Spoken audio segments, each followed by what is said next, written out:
Kalau kemudian dia terkirim ke tingkat nasional, ya itu tentu nanti akan mendapatkan nilai sendiri ya dari kami selaku tim penilai, ada tambahan reward. Sebenarnya 1 bulan ngapain aja sih gitu ya.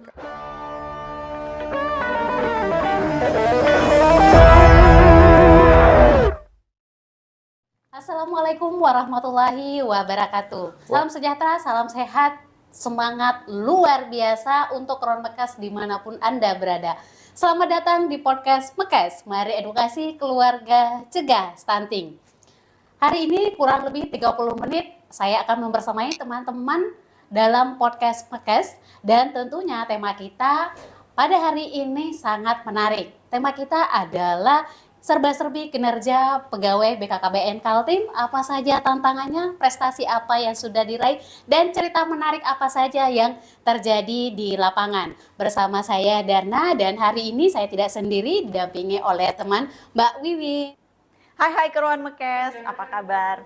Dimanapun kamu berada. Nah, tadi sudah dibahas tentang tema dari Mekes kita pada kesempatan kita kali ini. Sudah hadir bersama kita narasumber yang tentunya kompeten ya dalam membahas tema kita tentang serba-serbi kinerja pegawai BKKBN Kaltim. Saya perkenalkan narasumber kita, yaitu Bapak Sekretaris Perwakilan BKKBN Provinsi Kaltim, Bapak Al-Hafidh Hidayat SPDI. Bapak Al-Hafidh Hidayat SPDI ini merupakan Bapak Sekretaris yang menjadi penilai ya Pak,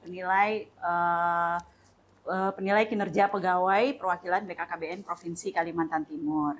Selamat datang Pak Hafidh di studio kami. Selamat datang. Gimana kabarnya Bapak? Alhamdulillah, sehat luar biasa. Iya. Boleh dong Pak disapa-sapa Kron Mekesnya yang sudah bergabung di podcast kita. Oke, selamat siang Kron Mekes Kalimantan Timur. Apa kabarnya? Semoga semua sehat-sehat, dan khususnya para PKB, mari tetap semangat untuk mencapai target tahun 2024. Ya, ngomong-ngomong soal target nih Pak ya, karena sudah di awal tahun seperti ini kan sudah susun target ya. Betul. Dan juga sudah menilai tahun 2023. Nah, di 2023 itu apa aja ya Pak tantangan yang Bapak rasakan sebagai penilai kinerja, karena PKB dan pegawai PKB ditambah dengan pegawai perwakilan BKKBN Kaltim ini juga cukup banyak, ada 300-an ya kurang lebih ya. Nah, itu pasti ada tantangannya dan juga masalah-masalah yang mungkin dihadapi ya, gimana Pak? Iya, kalau bicara tantangan menilai dari SKB teman-teman ya, khususnya yang tahun 2023 lalu golongan 3C ke bawah sih sebenarnya tidak begitu ada tantangan yang berarti ya. Hanya saja justru sebenarnya yang muncul adalah permasalahannya. Ya, karena kalau bicara permasalahan itu masih banyak dokumen-dokumen yang diupload itu tidak bisa meyakinkan tim penilai ya, saya sendiri, bahwa target yang telah ditetapkan itu memang tercapai. Ya, misalnya ketika di situ ditampilkan target terkait dengan akseptor KB baru. Nah, akseptor KB baru ini kadang teman-teman mengambil bukan rekapitulasi, tapi di-download setiap bulan. Nah, ini kan kemudian menyulitkan bagi tim penilai. Jadi permasalahan-permasalahan terkait dengan teknis bagaimana teman-teman menyajikan dokumen pendukung dari capaian kinerja mereka. Oke, berarti lebih kepada bukti dukungnya ya Pak, bagaimana menyajikan, iya, supaya lebih mudah di dalam menilai ya Pak. Bagaimana kemudian teman-teman itu bisa menyajikan data yang tidak perlu tim penilai atau saya sendiri melakukan olah data kembali, misalnya seperti itu. Iya. Itu cara mengatasinya gimana Pak kalau untuk? Ya, kalau misalnya dalam poin-poin tertentu yang saya masih sempat ya melakukan analisis, ya kita coba analisis, ya kita olah. Kalau misalnya sesuai dengan targetnya kita kasih jempol ke atas. Tapi kalau kemudian datanya sangat susah untuk dipilah, diolah, ya kita kembalikan lagi untuk diperbaiki, biasa seperti itu. Jadi kita harus hati-hati nih Mbak Darna dalam mengupload dokumen bukti, ya, dokumen ini ya. Jangan sampai jempolnya malah turun ke bawah ya. Iya benar sekali. Nanti nilai SKP-nya malah cukup lagi ya. Aduh, bahaya itu Mbak. Jangan sampai cukup lah. Jangan sampai cukup Jangan. ya. Baik, itu harapan bersama kita ya Pak ya. Dan sebagai tim penilai nih Pak, tentunya Bapak sudah punya pemetaan nih teman-teman di lapangan seperti apa dalam hal kualitas dan kompetensinya. Nah kemudian apa nih Pak yang dilakukan Bapak untuk meningkatkan kualitas dari teman-teman itu sendiri? Iya, berkaca pada tahun 2023 lalu, maka kemudian untuk tahun 2024 ini kita mencoba menyusun ya SKP itu tidak-tidaknya disesuaikan dengan jenjang jabatannya. Agar apa? Agar nanti setiap PKB ya, sesuai dengan jenjang jabatannya itu memudahkan mereka, oh ini memang pekerjaan yang rutin saya lakukan. Itu salah satu mapping yang kita lakukan. Kemudian yang kedua ya kita lakukan pembekalan kepada teman-teman bagaimana cara menyusunnya. Nah yang akan kemudian kita lakukan adalah bagaimana kemudian kita secara berkala melakukan evaluasinya.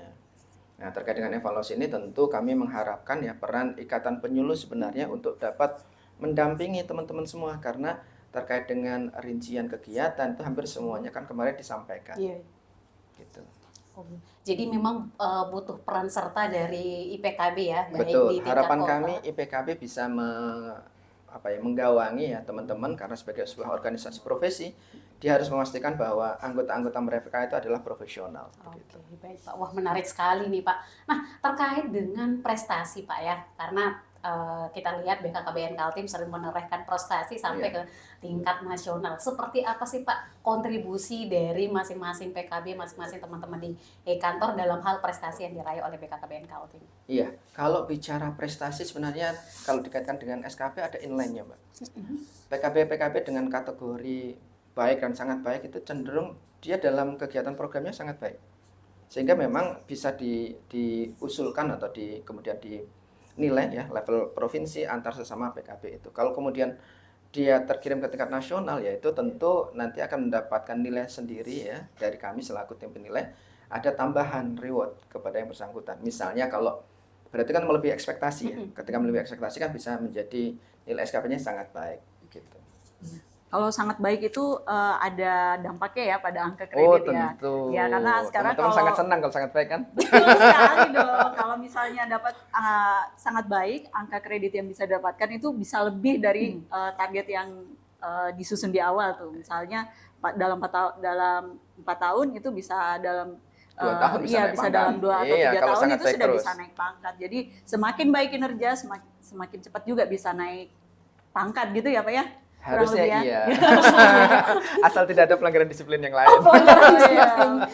Ya itu nanti pembahasannya di Mekas yang lain mungkin Iya. disiplin ya. Pada prinsipnya kalau sasaran kinerjanya itu selalu di atas ekspektasi, tentu akan berpengaruh terkait dengan karir teman-teman PKB itu sendiri. Ya banyaklah nanti ditemukan beberapa teman yang dari sisi masuknya mungkin ya sama, tapi ketika nanti pangkat dan jabatannya bisa jadi berbeda. Berbeda ya. Berarti tergantung dari seberapa integritas di dalam melaksanakan tugasnya ya. Betul. Dari integritas, dari kinerja ya kan Mbak. Iya. Berarti mungkin kan dalam 1 tahun Pak ada beberapa poin tuh target kinerja yang harus dicapai. Nah, boleh dong Pak dibagi tips dan triknya bagaimana nih agar dari sekian butir-butir item yang disusun ini semuanya bisa tercapai 100%. Gitu. Iya. Bagaimana sih tips mengatur agar target kinerja itu bisa tercapai gitu Pak? Wah, ini kalau tips and tricksnya perlu sesi khusus nih. Tapi secara umum begini ya, ketika kita menyusun SKP itu kan kemudian sebagai target tahunan ya Mbak. Iya. Maka yang paling penting harus dilakukan adalah bagaimana teman-teman mampu menyusun kegiatan-kegiatan secara yang tadi untuk mencapai target tahunan tadi. Kemudian bisa di breakdown per bulan. Okay. Ketika breakdown per bulan sudah jadi, maka tentu bisa di breakdown lagi nanti paling tidak dalam level mingguan. Contohnya misalnya, ketika kita bicara akseptor KB baru, ya 1 tahun itu mendapatkan target 12 akseptor KB baru. Maka setidak-tidaknya itu kita harus memastikan dalam 12 bulan itu setiap bulan harus ada 1 KB baru yang didapatkan. Nah, kalau teman-teman berpikir teamwork, ya tentu harus bisa juga melihat, ya adakah temannya yang kemudian dari sisi kompetensi kurang, ya mungkin bisa dibantu nanti. Ya ada sharing, ya, karena kan kalau misalnya PP itu kan kita hitungnya 1 kecamatan ya, jadi bisa sharing, saling melengkapi di antara teman-teman. Nah, jadi susunlah rencana kerja tahunan yang kemudian di breakdown. Nah, tidak kalah penting adalah kerjasama dengan teman-teman yang ada. Yang paling penting karena kami dalam mendesain SKP 2024 ini cenderung bagaimana kemudian teman-teman itu saling bisa berkolaborasi. Tidak sifatnya individualisasi gitu ya. Agar apa? Ya tidak ada nanti kasus 2023 lalu yang ada yang sangat baik, kemudian ada yang di bawah ekspektasi, bahkan ada yang kurang. Ya, minimal tidak-tidaknya kita sama, baik semua begitu. Berarti nilai tahun lalu tuh ada yang terlalu compang ya Pak, ada yang Iya, di bawah sekali dan ada yang di ini. Betul. Ada yang sangat baik, bahkan ada yang posisinya sangat kurang. Bukan di bawah ekspektasi loh ya. Kalau di bawah ekspektasi itu kan bisa jadi dari sisi perilaku dia masih cukup bisa kita baik ya sesuai dengan ekspektasi. Tapi kalau kurang itu bukan hanya dari kinerjanya, tapi juga dari perilaku. Oke. Nah, itu kan masih ada beberapa yang kemarin, walaupun tidak banyak. Berarti yang di bawah dari standar ini bukan hanya semata-mata karena kinerjanya ya, tetapi karena perilakunya juga. Nah, ini perlu juga teman-teman ketahui bersama ya, ketika kita bicara SKP, sasaran kinerja pegawai, itu sebenarnya ada dua penilaian ya. Yang pertama adalah penilaian kinerja, yang kedua adalah penilaian perilaku. Nah, ketika berbicara kinerja, maka yang berpengaruh di sana adalah bagaimana teman-teman itu mencapai target yang ditetapkan. Tapi kalau berbicara perilaku, maka sebenarnya ekspektasi pimpinan atas perilaku pegawai itu yang menjadi ukuran. Sifatnya sangat subjektif sekali sebenarnya, tapi secara umum kan kita bisa melihat ya dari presensi mungkin, dari pengisian evisum dan beberapa indikator-indikator lain bagaimana kemudian teman-teman sangat responsif terkait dengan pelayanan, ya, integritas dan seterusnya. Oke, wah menarik sekali ya Pak. Berarti memang tidak hanya sekedar target saja, Betul. Perilaku dari ASN itu sendiri juga menjadi indikator penilaian ya Pak. Iya, benar sekali. Oke. Ini kan kalau dari menilai perilaku kan ya berarti kita perlu tuh dari Bapak tuh melakukan gimana pembinaan kepada teman-teman PKB di lapangan. Nah, dalam pembinaan itu Pak, ada cerita yang menarik mungkin Bapak mau sampaikan kepada kita? Terkadang mungkin ketemu sama teman-teman yang mucil atau seperti apa kan gitu. agak beda ya setiap. Betul. Kalau target terukur, kalau pembinaan karakter atau kalau bicara perilaku ya tentu kita harus mengetahui ya core value ASN itu kan berakhlak. Nah, kita sangat mudah itu kan ketika bicara disiplin ya. Sangat menarik kalau kemudian kita misalnya bicara pembinaan disiplin pegawai gitu ya. Itu yang sering kami temukan ketika misalnya kita lihat presensi gitu ya, presensi kehadiran. Contoh, jam masuk pegawai itu kan idealnya 7.30 sudah di wilayah kerjanya. Sudah absen ya, absen masuk nih. Betul, tapi kemudian sangat banyak kita temukan gitu ya, masih ada beberapa kita temukan itu antara lokasi kerja ya dengan titik GPS presensi masuknya itu tidak sama. Berbeda ya. Berbeda. Nah, cuman ya karena ketentuan dari mekanisme presensi PKB itu hanya mensyaratkan 1 kilo dari rumah, ya kita masih memaklumi untuk tahap awal inilah gitu ya. Proses pembelajaran untuk kita bersama. Berarti kedepannya akan lebih ketat lagi ya Pak dalam hal. Tentunya seperti itu karena tuntutan kepada kita kan semakin tinggi, apalagi bicara kesejahteraan juga sudah mulai ditingkatkan. Nah, hal menarik yang kedua adalah bagaimana kemudian teman-teman itu ketika pengisian evisum gitu ya, sangat suka melakukan sinkronisasi di akhir. Nah, sehingga kan kita sendiri bingung, sebenarnya 1 bulan ngapain aja sih gitu ya, karena kalau dicek kosong semua. Nah, tapi ketika klarifikasi belum disinkronkan Pak. Nah, padahal ini kalau bicara sinkronisasi itu menurut hemat kami itu bukan hanya untuk kita sendiri, untuk orang kantor mengetahui performa teman-teman di lapangan. Siapa tahu nih kalau misalnya sinkronisasi pas bulan terakhir gangguan ya. Nggak bisa sinkron, nggak bisa dibayar, kan rugi. Rugi sendiri ya. Idealnya maka tiap hari, kalau teman-teman PKB ya setiap hari setiap selesai disinkronkan. Toh sinkronisasi itu kalau misalnya jaringan susah ya. Tapi kalau jaringannya bagus, ketika pekerjaan sudah selesaikan kan otomatis akan tersinkronkan gitu. Mungkin itu 2 hal yang masih kami temukan. Iya. Berarti nanti teman-teman kita bisa evaluasi juga ya, untuk pengisian evisumnya, apakah sudah pas di titik lokasi wilayah binaan ataupun mungkin di wilayah kerja yang lain, misalnya ke kantor OPD misalnya atau ke balai seperti itu Mbak. Oke, nah ini Pak, karena kita dibatasi oleh waktu ya Pak. Oke. Sebenarnya tema kita hari ini menarik sekali Pak, cuman karena dibatasi oleh waktu. Pertanyaan terakhir nih Pak, kira-kira apa sih harapan Bapak selaku selaku penilai ya Iya. kinerja di teman-teman di BKKBN Kaltim seperti apa untuk tahun 2024? Iya. Secara harapan ya, harapan saya yang paling pertama itu adalah bagaimana kemudian teman-teman itu tidak ada yang mendapatkan nilai di bawah ekspektasi. Minimal sesuai ekspektasi dan kalau bisa di atas ekspektasi. Karena apa? Saya meyakini ketika semua kemarin target yang telah dibagi, ya, telah di-cascading ke teman-teman semua itu bisa tercapai, maka itu akan berpengaruh langsung terkait dengan kinerja organisasi. Ketika kinerja organisasi kita itu tercapai, ya otomatis kan akan berimbas bahwa performa organisasi kita akan dinilai juga oleh pusat. Ya, kalau misalnya semua tercapai, indikatornya kita juga tercapai dengan indikasi misalnya sangat baik atau istimewa, nah itu tentu akan kembali ke teman-teman sekalian lagi. Kan seperti itu. Oke, wow, luar biasa sekali Pak ya atas sharingnya pada hari ini terkait dengan kinerja teman-teman pegawai di BKKBN Kaltim.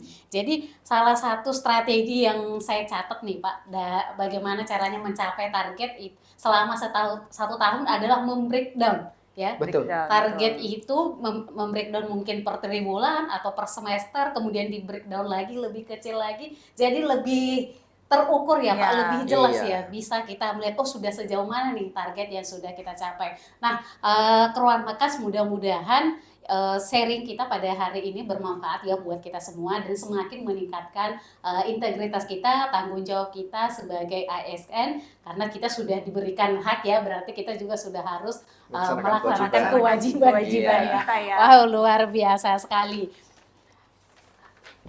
Jalan-jalan ke Samarinda. Cakep. Jangan lupa makan kue nanas. Cakep. Lakukan pekerjaan dengan penuh cinta. Agar target SKP tercapai dan dapat jempol tangan ke atas. Oke. Gula merah dicampur es. Cakep. Makannya di taman bunga. Cakep. Kalau keroan nonton Mekkes, pasti paham program Bangga Kencana. Sekali lagi terima kasih kepada Bapak Al-Hafidz Hidayat sudah meluangkan waktu Bapak untuk bisa bergabung bersama kami di studio kali ini ya. Semoga nanti bisa episode selanjutnya bisa bergabung lagi. Bisa bergabung lagi. Tentunya dengan tema yang lebih menarik lagi. Ya, betul. Siap kalau diundang. Dengan senang hati Pak. Insya Allah. Dan terima kasih kepada Keruan Mekas yang sudah bergabung dalam podcast kita. Sampai jumpa di podcast selanjutnya. Jangan lupa like, comment, share, and subscribe channel YouTube di @BKKBN Kaltim. Wassalamualaikum warahmatullahi wabarakatuh.